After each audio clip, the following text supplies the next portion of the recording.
Eu vou chamar agora, e já agradecendo, o professor Dr.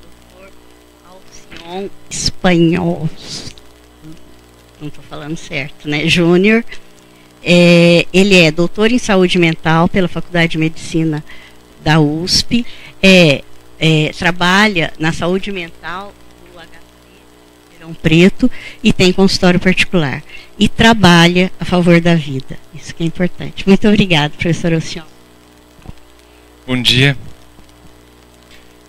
Bom, inicialmente eu gostaria de agradecer a oportunidade de estar aqui com vocês hoje.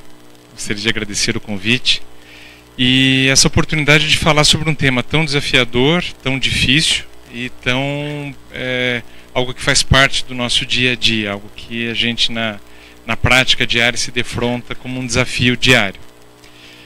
Eu gostaria que vocês ficassem muito à vontade para a qualquer momento surgir alguma questão, alguma dúvida, algo que eu não tenha deixado muito claro, que por favor vocês me interrompam, que a gente possa ter um espaço, uma oportunidade para estabelecer um diálogo, estabelecer uma conversa.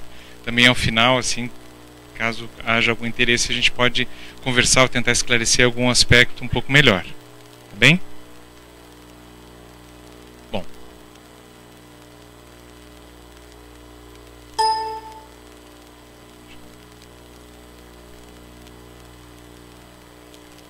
Sim. Deixa eu posicionar um pouco inicialmente sobre como é o panorama do suicídio no mundo e por que o suicídio ou a preocupação com relação ao comportamento suicida é um problema de saúde pública. Não é um problema de saúde pública apenas no nosso meio, mas é um problema de saúde pública no mundo todo. Nós temos cerca de 800 mil óbitos por suicídio por ano no mundo. Tá? Isso nos dá aproximadamente uma morte por suicídio a cada 40 segundos. Assim, é muita gente perdendo a vida em decorrência do suicídio, em decorrência dessa situação de desespero. Quer dizer, assim, o ser humano ele acaba se colocando numa situação, numa posição de tirar a própria vida, com um impacto tão marcante quanto os conflitos, quanto as guerras, quanto as situações relacionadas ao homicídio. A violência, a tirar a vida do outro. Nós temos uma taxa global, né, juntando aí homens e mulheres, em torno de 11,4 a cada 100 mil óbitos. Os homens acabam cometendo suicídio quase que 2 vezes mais do que as mulheres. Nós vamos discutir um pouco sobre alguns aspectos que estão relacionados a esse comportamento também.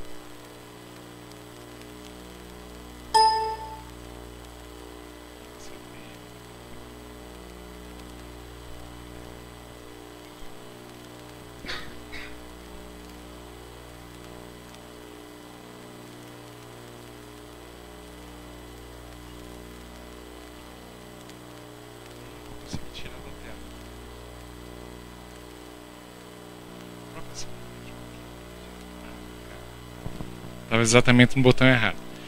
Bom, esse mapa é um mapa que nos mostra algumas das diferenças no mundo com relação ao suicídio.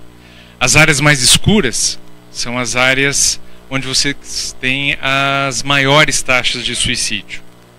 Então, assim, particularmente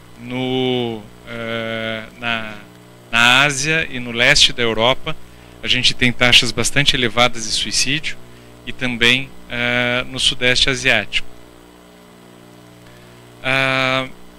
Nas Américas, nós temos taxas medianas de suicídio. Algumas coisas norteiam um pouco essa distribuição do suicídio ao longo do mundo, e que é algo que a gente precisa levar em consideração.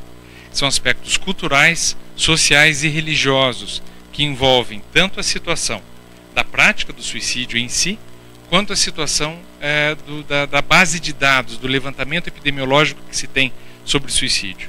Algumas das áreas claras que aparecem aqui no planeta não é que necessariamente as taxas de suicídio sejam menores. O registro de suicídio acaba sendo muito ruim, né? E muitas vezes esse registro ocorre por influências culturais e por influências religiosas, onde não há sequer a possibilidade da família informar que acabou perdendo um ente querido em decorrência de suicídio. De um modo geral, a gente pode distribuir a situação do suicídio no mundo entre dois grandes aspectos. Nós temos uma realidade que aflige os países em desenvolvimento, os países mais pobres, e uma outra realidade que é pertinente aos países desenvolvidos ou aos países mais ricos. Nos países em desenvolvimento, nos países mais pobres, nós temos um aumento da taxa de suicídio entre adultos, jovens e mulheres idosas. Essa é uma característica social e cultural do suicídio nesses países. E em países desenvolvidos, homens de meia idade. Homens mais velhos e homens de meia idade nos países desenvolvidos cometem mais suicídio. Aqui esse gráfico comparando essas duas realidades. Então, sim, a gente pode ver que nas idades mais jovens, né, pegando aqui do início, né, da adolescência até a fase aí em torno dos seus 30 anos, nós temos um pico aí de ocorrência de suicídio nos países de renda per capita menor, nos países em desenvolvimento. Nos países de maior poder econômico, que a gente tem uma faixa maior, acima dos 50 anos de suicídio.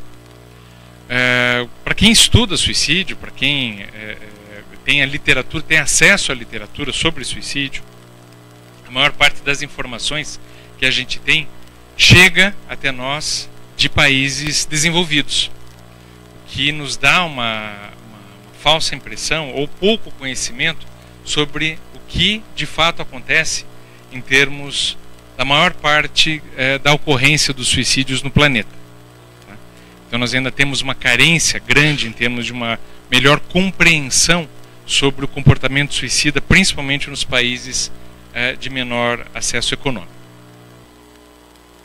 Um aspecto assim que eu acho que é importante pontuar, né, assim, já de saída dentro aqui da minha fala, em tudo que a gente vai conversar, vai ser que o comportamento suicida é complexo e envolve fatores psicológicos, sociológicos, biológicos, culturais e ambientais.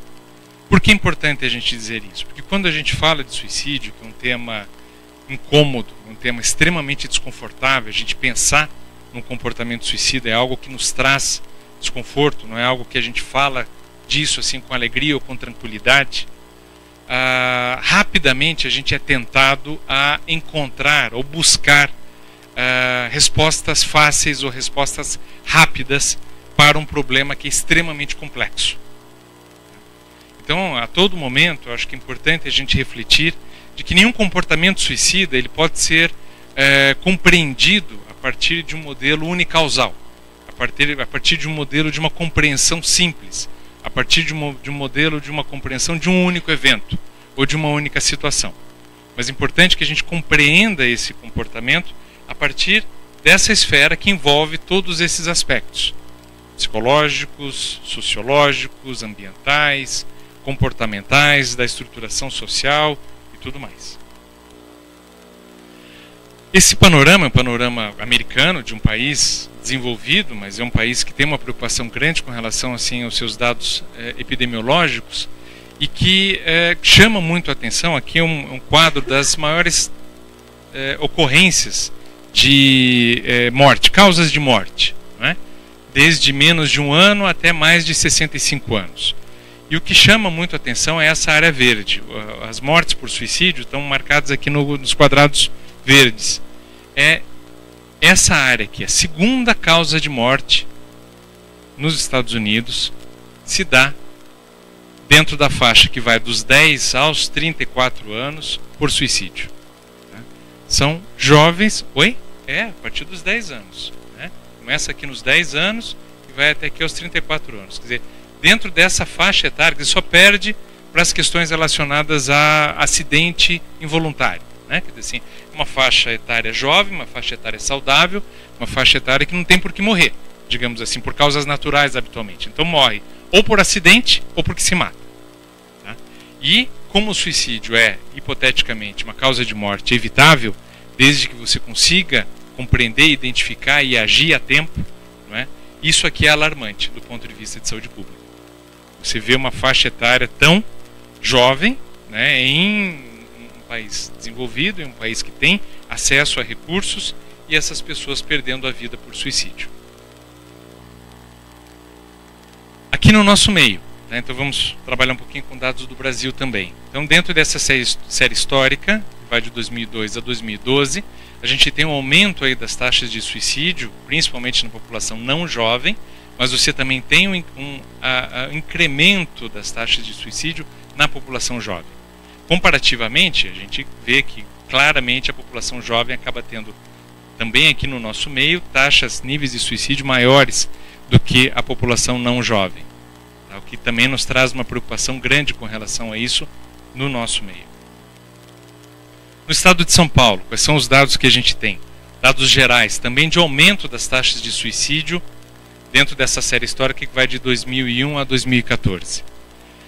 Suicídio está aumentando, sim, as taxas de suicídio estão aumentando, a gente precisa de mais ações com relação à prevenção de suicídio, mas também nós estamos reconhecendo melhor o problema e nossos dados com relação a suicídio também têm melhorado. Então, assim, o aumento dessas taxas implica a gente compreender que, de fato, deve estar havendo realmente um aumento das taxas de suicídio, mas também a nossa atenção para reconhecer e registrar isso está um pouco melhor. Novamente aqui, só que com a distribuição entre homens e mulheres, novamente mostrando de que assim há uma ocorrência de suicídio muito maior entre os homens. Isso não reflete as tentativas de suicídio. Habitualmente, as tentativas de suicídio são mais frequentes no sexo feminino, mas o suicídio, a ocorrência do suicídio é mais frequente no sexo masculino. Entre outros aspectos, isso também deriva de um comportamento mais violento relacionado ao público masculino, em que as tentativas de suicídio muitas vezes envolvem métodos mais violentos, como o uso de arma de fogo, o uso de enforcamento, né, quer dizer, são métodos mais violentos. As mulheres muitas vezes tentam suicídio com intoxicação, têm uma chance maior de serem socorridas, né, e sobreviverem à tentativa de suicídio. Então esse é um dos aspectos que diferencia entre os sexos as incidências de suicídio. Aqui então a distribuição, novamente no estado de São Paulo. Então, como a gente vê, sufocação, enforcamento, estrangulamento são mais frequentes na população masculina, enquanto que o envenenamento, né, ou a intoxicação, seja por veneno propriamente, seja por drogas, pelo uso de medicações, muitas vezes mais frequente no público feminino. Questão da epidemia do suicídio, né? Quer dizer, se uma das coisas que tem feito a gente conversar ultimamente, ou que tem ganho muito a situação da mídia, né, com relação ao suicídio, particularmente com relação ao suicídio adolescente, é a situação do jogo, né, do chamado jogo da baleia azul, e também da série, né, de TV, as 13 causas, né, pelo qual ela teria cometido suicídio. Só que essa situação, e aí a gente começa a discutir essa questão de uma possível epidemia de suicídio, quando você começa a ter registros em série de adolescentes que registraram, que notificaram, que anunciaram publicamente o seu suicídio. Isso também não é uma situação nova, isso é uma preocupação.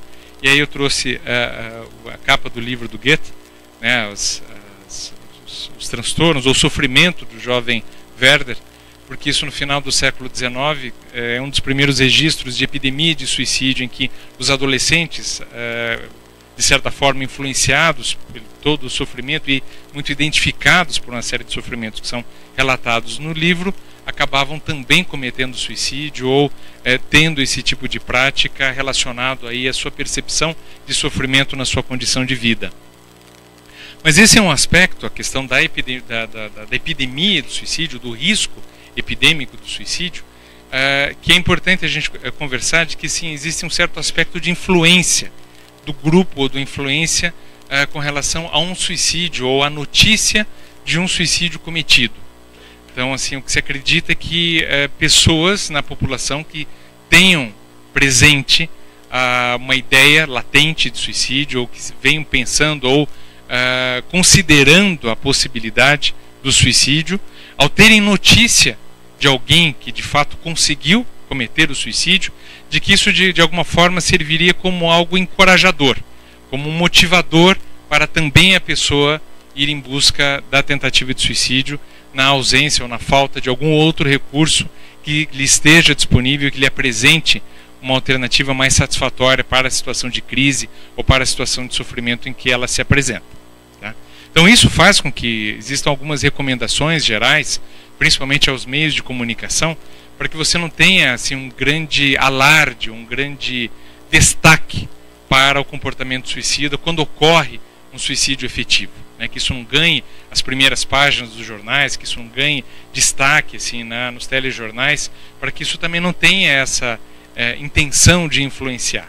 Né? Quer dizer, assim, então, é importante você fazer campanha, é importante você falar a respeito, é importante você demonstrar os meios de acesso à ajuda que as pessoas que apresentam ideação suicida têm ou venham a apresentar, mas é importante que não se corra o risco de alguma forma, romantizar ou glamorizar o comportamento suicida.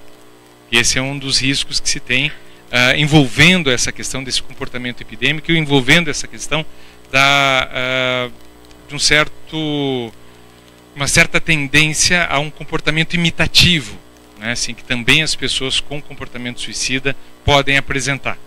Né? Particularmente aí também a situação do impacto que a internet pode ter sobre os jovens, sobre os adolescentes, também vem por aí. Quer dizer, não é uma questão assim de dizer a internet só tem coisa ruim. Né? Você tem muitas situações de ajuda, muitas situações de auxílio que podem ser trazidas pela internet, mas também você sabe da existência de grupos, né, ou de páginas, ou de comunidades que estimulam ou que trocam ideias sobre possibilidades de como cometer o suicídio.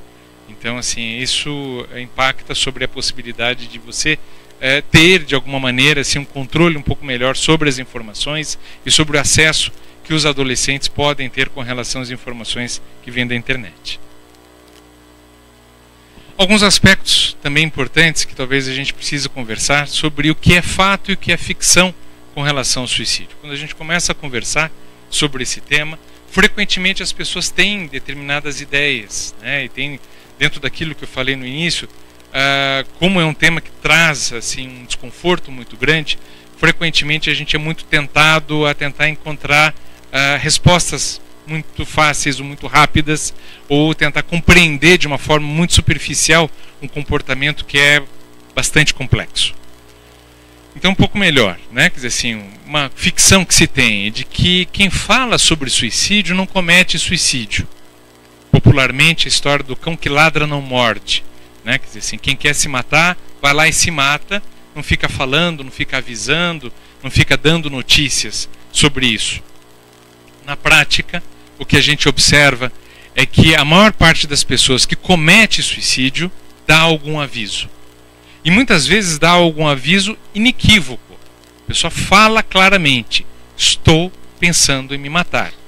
Estou pensando em me matar. Estou pensando em suicídio. Quero morrer. Não aguento mais viver. Mas as pessoas muitas vezes não ouvem, ou não dão atenção, ou acham que isso é uma situação de crise, uma situação de estresse, isso não preciso dar a devida importância para isso, ou se eu valorizar muito isso, se eu der muita importância para isso, aí sim que ela vai tentar usar isso para obter algum favor, ou para obter algum benefício, ou para obter alguma coisa em troca, como se a situação do suicídio envolvesse necessariamente algum tipo de comportamento manipulativo. Né?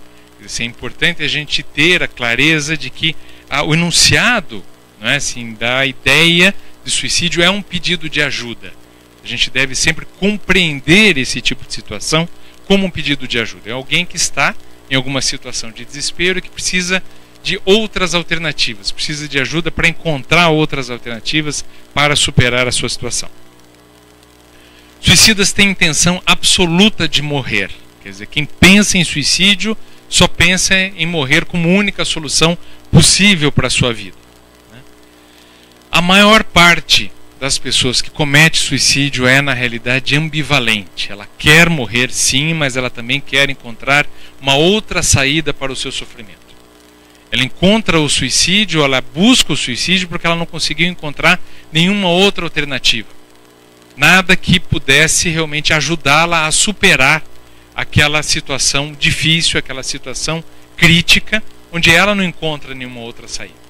Se isso for oferecido a ela, se ela tiver a possibilidade de encontrar outras alternativas à situação de crise que está vivendo, possivelmente ela abrirá mão dessa ideia do suicídio e conseguirá seguir adiante. Essa ambivalência é que nos possibilita oferecer ajuda. Essa ambivalência é que nos possibilita atender um sobrevivente a uma tentativa de suicídio e iniciar um acompanhamento e ajudá-lo a superar essa situação e a tentar evitar que essa tentativa retorne, que a pessoa acabe conseguindo cometer o suicídio. Felizmente, a gente tem um número que é um número bastante promissor nesse sentido. Mais ou menos para cada 20 tentativas de suicídio, você tem uma morte por suicídio. O que nos dá uma janela de oportunidade de intervir frente a essas pessoas que tentaram suicídio, mas sobreviveram. Essas são pessoas que estão precisando de ajuda. Se a gente conseguir identificar aqueles que estão precisando de ajuda antes deles tentarem o suicídio, melhor ainda. Quer dizer, assim, vamos ampliar essa janela de oportunidade para poder reconhecer quem está nesse nível de sofrimento e para poder intervir. Suicídios ocorrem sem aviso, novamente aquela situação, bom, quem quer se matar vai lá e se mata. Frequentemente, então, eles dão ampla intenção da sua intencionalidade. Melhor após a crise significa fim do risco de suicídio. Isso também é um problema, esse também é um grande erro, um grande risco que muitas vezes a gente incorre, porque uma melhora aparente de uma situação de crise pode significar apenas uma tomada de decisão. Muitas vezes a pessoa pode estar vivendo uma situação crítica, a pessoa pode estar vivendo uma situação de muita dificuldade na vida, e frente a essa dificuldade ficar aparente a situação do seu sofrimento. E ela vive a ambivalência, ela vive essa situação de, bom, eu vou para o caminho do suicídio ou vou tentar outros caminhos? Quais serão as minhas alternativas frente a isso? Só que a situação pode se resolver com a tomada de decisão. Olha, já tentei o que estava ao meu alcance e agora só organizando direitinho como é que eu vou fazer. Essa organização, essa forma, essa tomada de decisão pode ter um efeito tranquilizador sobre a pessoa. E, eventualmente, os familiares podem ter a falsa impressão de que, olha, acho que a situação de crise agora acabou porque a pessoa está melhor. Quando, na realidade, isso pode significar até um agravamento da situação pela tomada de decisão. Porque daí ela pode planejar direitinho como que ela vai fazer. Assim, de uma forma a não ser encontrada, de uma forma a não sobreviver. Nem todos os suicídios podem ser prevenidos. Então não adianta a gente estar aqui conversando sobre suicídio, porque de fato quem quer se matar se mata e não há nada que a gente possa fazer que evite esse tipo de comportamento. Não é verdade. Muitas vezes a gente não vai conseguir, de fato, mas a maior parte do comportamento suicida, a maior parte das atitudes suicidas podem ser prevenidas. Com essas medidas de reconhecimento, com essas medidas de atenção ao sofrimento em que as pessoas se encontram.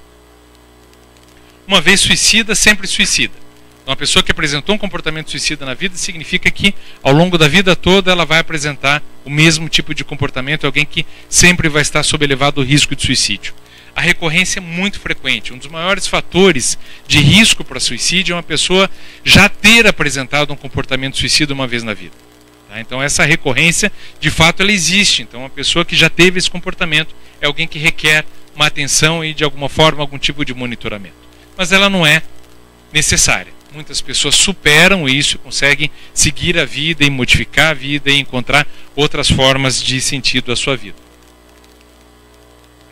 Falando então um pouco sobre alguns fatores de risco envolvidos no suicídio. A presença de um transtorno psiquiátrico, a presença de um diagnóstico psiquiátrico está envolvido em cerca de 90% do comportamento suicida. 90% das pessoas que cometem suicídio têm algum diagnóstico psiquiátrico. Então fazer esse diagnóstico ou reconhecer a ocorrência desse diagnóstico. E qual diagnóstico? Particularmente depressão. A depressão é a condição psiquiátrica mais relacionada ao suicídio, mais diretamente relacionada. Mas não apenas. O transtorno bipolar, esquizofrenia, quadros envolvendo quadros psicóticos, a perda do contato com a realidade, também envolve aspectos relacionados ao risco de suicídio. Dependência à substância, problemas relacionados a uso e dependência a álcool e outras drogas também está diretamente envolvido tanto com comportamento violento a outras pessoas, quanto com o comportamento violento a si próprio, né? O próprio uso já implica numa situação de um suicídio lento, digamos assim, mas o uso, a intoxicação, a dependência leva também diretamente a um aumento do risco de suicídio. Problemas relacionados a transtornos de personalidade, particularmente pessoas expostas a uma personalidade mais dramática e explosiva, pessoas com dificuldade de conseguir comunicar verbalmente o seu sofrimento, o seu desconforto, tem um risco aumentado de suicídio. São pessoas que podem ter uma tendência a primeiro agir para depois pensar sobre as consequências do seu ato, sobre as consequências da sua atitude. Então essas pessoas também estão sob exposição a um elevado risco de suicídio. Como eu falei antes, história de tentativas anteriores, esse é o nosso maior preditivo, fator preditivo sobre comportamento suicida. Então uma pessoa que já tem apresentado comportamento suicida anteriormente tem uma elevada chance de apresentar novamente. E história familiar. História familiar conta fundamentalmente com dois grandes aspectos. Primeiro, existem aspectos neurobiológicos também envolvidos no comportamento suicida. Então tem aspectos relacionados à herança biológica, que também podem envolver o comportamento suicida, e também o comportamento aprendido, né, a aprendizagem com seus ancestrais, seus familiares mais próximos, de que frente a uma determinada situação de crise, o suicídio pode ser uma das alternativas para sair desse estado de sofrimento ou desse estado de sentimento de humilhação. É importante a gente ter também, claro, a ideia de que você não surge do nada para o comportamento suicida. Você não acorda um dia assim, bom, hoje eu vou pegar uma corda e eu vou me enforcar. Quer dizer, existe uma trajetória, e essa trajetória também compõe essa nossa janela de oportunidade para reconhecimento e intervenção. Não é? As coisas começam com um pensamento de morte. Lá pelas tantas, em determinado momento da vida, o indivíduo começa a fomentar, começa a ter pensamentos de morte, pensamentos de que abreviar a própria vida poderia ser uma alternativa frente ao momento em que ele está vivendo. Né? A partir daí, bom, seria melhor morrer. Nem todo mundo que pensa em morrer pensa em se matar. Muitas vezes você tem a ideia, bom, se eu morresse agora seria um alívio.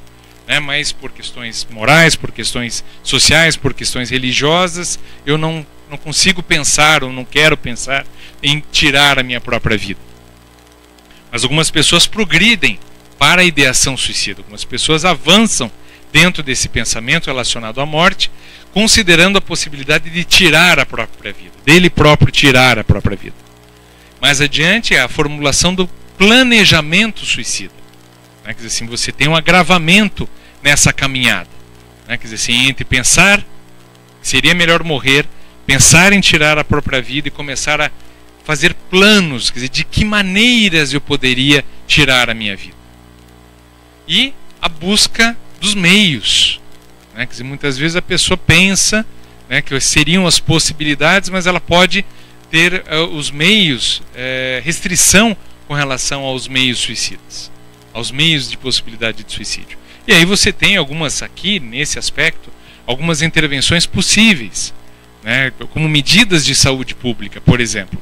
Restrição à possibilidade de acesso a determinadas medicações, restrição da possibilidade de acesso a determinados venenos, restrição na venda, por exemplo, de produtos inflamáveis. Né? Quer dizer, assim, a gente teve a restrição, por exemplo, da intensidade, né, assim, do álcool, né, assim, como forma inflamável, né, e pelo risco de queimaduras. Acesso a armas de fogo. Né? Então existem países em que você tem determinadas políticas públicas de restrição ao acesso à arma de fogo, em que isso ajudou a reduzir taxas de suicídio. Né? Então, assim, esse é um aspecto, um componente que entra aí como parte das políticas públicas possíveis para você reduzir o comportamento suicida. E depois de pensar ou considerar os meios, vem a prática, né? Assim, a tentativa de suicídio. Né? Então, ao longo de toda essa caminhada, você tem possibilidades de identificação de pessoas que estão nessa trajetória e que podem receber ajuda. E que recebendo ajuda adequada, no momento adequado, a gente pode evitar a tentativa de suicídio, evitar a morte por suicídio. Um outro aspecto, assim, é que da ideia, né, do suicídio à tentativa de suicídio, você forma algo aqui parecido com uma pirâmide. Então, assim, mais ou menos a cada 100 habitantes, 17 vão apresentar ideação suicida, vão apresentar um pensamento relacionado ao suicídio. Desses 17, 5 vão planejar de que forma poderiam cometer suicídio. Desses 5, 3 vão fazer uma tentativa de suicídio. E desses 3, apenas um vai ser atendido em pronto-socorro. Tá? Então tem duas coisas aqui. Primeiro, aqui o risco, né, entre a tentativa de suicídio e o atendimento em pronto-socorro. A maior parte dessas tentativas de suicídio muitas vezes não são reconhecidas ou não são valorizadas. O sujeito não é levado para atendimento. Muitas vezes essas tentativas implicam, por exemplo, numa intoxicação. Tá? Tomou remédio a mais. Tá? Ou pegou o remédio que tinha em casa e tomou. Tá? Mas não foi levado para atendimento. Certo? E às vezes não foi levado para atendimento porque essa situação não foi suficientemente reconhecida ou não foi suficientemente valorizada. É claro que aqui também tem uma parte que não foi levado para atendimento porque acabou concretizando o suicídio. Né? Mas é importante a gente ter ideia também de que também dentro dessa caminhada você tem momentos em que você pode intervir, em que você pode reconhecer. Como a gente identificar, então? Como a gente reconhecer, particularmente, um adolescente que esteja apresentando um risco de suicídio?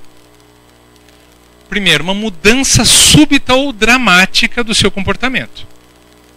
O sujeito passa a se comportar de um jeito que não é o jeito dele habitual. Ele está vivendo uma situação crítica. Ele está vivendo um momento diferente na vida. Está vivendo um momento de sofrimento. Os adolescentes, os jovens de um modo geral, podem ter muita dificuldade de conseguir verbalizar de uma forma clara o seu sofrimento, principalmente para os adultos.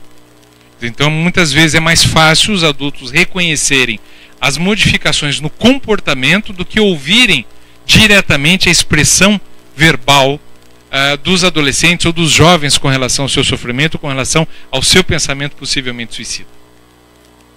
Então, mudanças no seu desempenho escolar. Né? Então, por exemplo, alunos que tinham um determinado desempenho, que tinham uma determinada sociabilidade, que tinham um determinado relacionamento com seus professores, e que isso muda.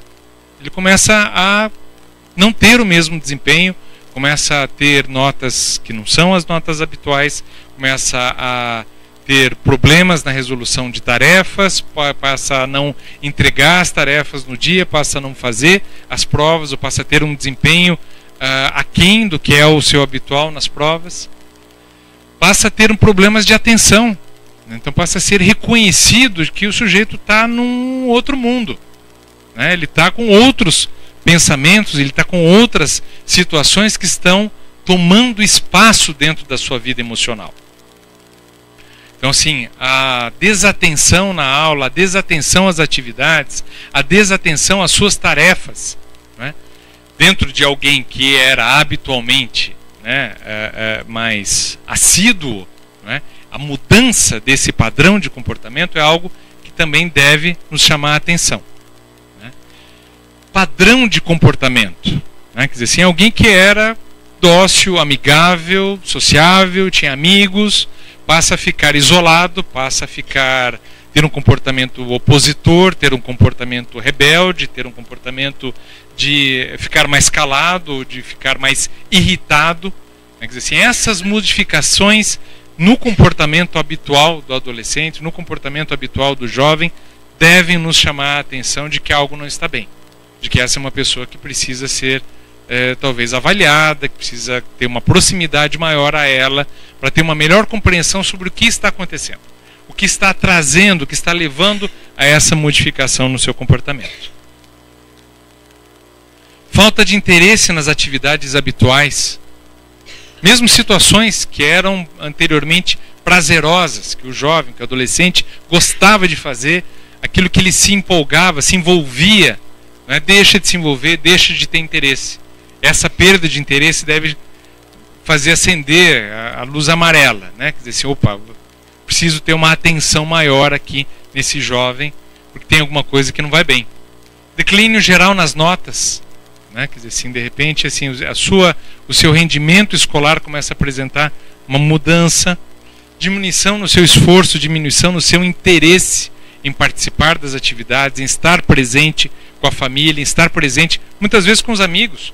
Os amigos chamam assim, ó, vamos lá fazer tal coisa, vamos lá, vai ter um jogo lá, vamos assistir o jogo, vamos participar de uma atividade esportiva, vamos participar de uma determinada atividade que habitualmente gostava de ir, gostava de participar.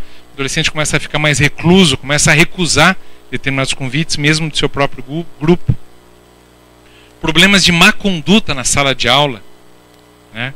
Problemas assim de um comportamento que não era o comportamento habitual. Quer dizer, muitas vezes você tem aí jovens e adolescentes que têm um histórico escolar de um bom comportamento, né? De ter uma boa interação com seus professores, de ter uma boa interação com seus colegas. E lá pelas tantas ele começa a modificar isso. Então, essas mudanças abruptas, elas devem realmente chamar a atenção. Faltas não explicadas e ou repetidas, né? Um certo desinteresse com relação à aprendizagem, um desinteresse com relação ao ambiente escolar, né? Quer dizer, algo que não estava presente dentro do comportamento desse aluno, e ele começa a matar a aula, ele começa a não ir para a aula, às vezes até sai de casa, a família acha que está indo à aula, mas de repente você fica sabendo que ele começou a apresentar uma série de faltas, ele começou a não comparecer à aula. Então isso também deve nos chamar a atenção. Consumo de cigarros, consumo de bebida alcoólica, né? Quer dizer assim, isso presente entre jovens, né? Quer dizer, esse consumo também deve nos alertar, né? Quer dizer assim, a gente tem visto, tem se percebido assim um agravamento, né, da situação, inclusive de uma certa tolerância social com relação ao consumo de cigarros, bebida alcoólica, mesmo de drogas, dentro de determinadas sociedades ou dentro da sociedade ou em determinados momentos ou aspectos da vida social. E aí você tem uma situação assim, até de uma certa tendência a minimizar o problema. Não, determinada droga é problemática, determinada droga é tudo bem, né? Determinada droga dá problema, determinada droga, não, ok, ele pode consumir que isso não vai interferir. Tá? O sistema nervoso central, ele não está completamente formado no ser humano até mais ou menos o início da vida adulta. Quer dizer, assim, diferente de muitos animais que muitas vezes já nascem praticamente prontos, só tem que crescer, né? Quer dizer, assim, o ser humano ele nasce assim, muito embrionário ainda, né? Quer dizer, assim, a gente tem um período de desenvolvimento que é importantíssimo. Os primeiros anos de vida, particularmente para a formação do sistema nervoso central, são importantíssimos. Isso vai refletir ao longo da vida toda. Sabe, assim, injúrias graves que ocorram sobre o sistema nervoso central nos primeiros anos de vida vão ter repercussões para o resto da vida. Tá? E isso se estende, é claro, assim, nas crianças menores isso é mais evidente, mas mesmo na adolescência, muito do comportamento impulsivo do adolescente, ele surge, ele ocorre em parte por essa imaturidade, pela imaturidade